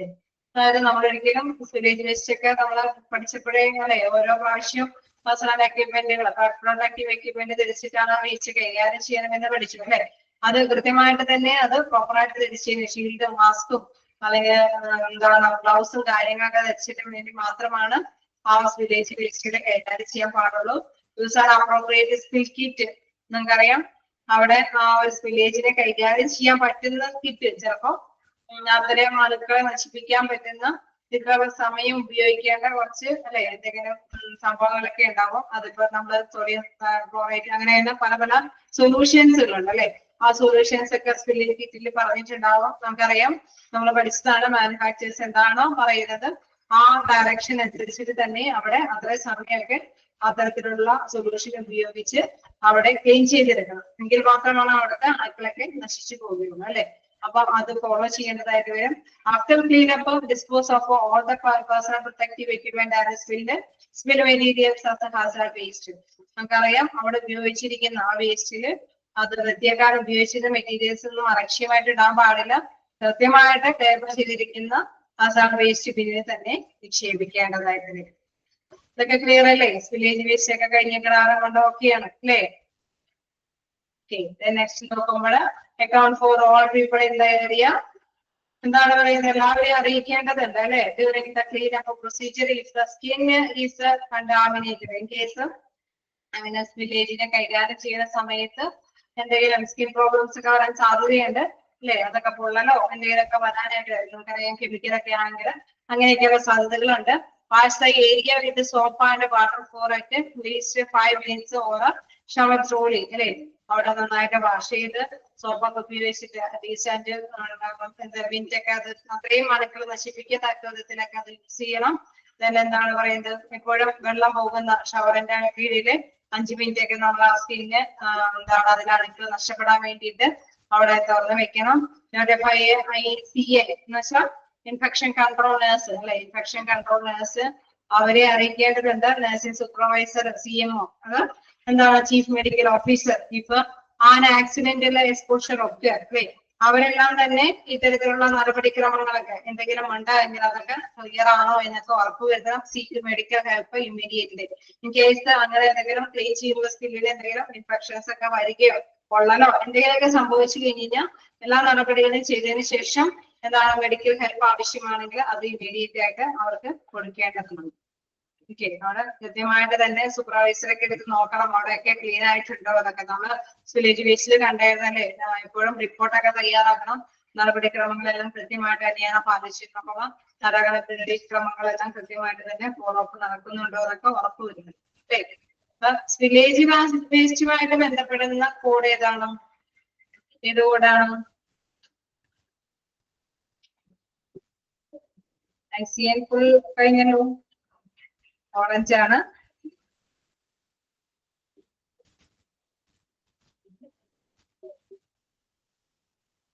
നമ്മളെ വെയിറ്റിംഗ് റൂംസ് ആൻഡ് റെസ്റ്റോറൻറ്റ്സ് എന്നൊക്കെ പറഞ്ഞായിരുന്നു. കോഡ് പിങ്ക് നമ്മൾ കംപ്ലീറ്റ് ചെയ്തായിരുന്നു. അടുത്തത് CMO ഫുൾ ഫോം. CMOന്റെ full form chief medical officer ആണ്. ICNന്റെ full form infection control nurse. കാണാറില്ല, നല്ല നോട്ട് ചെയ്ത് വെച്ചോളൂ.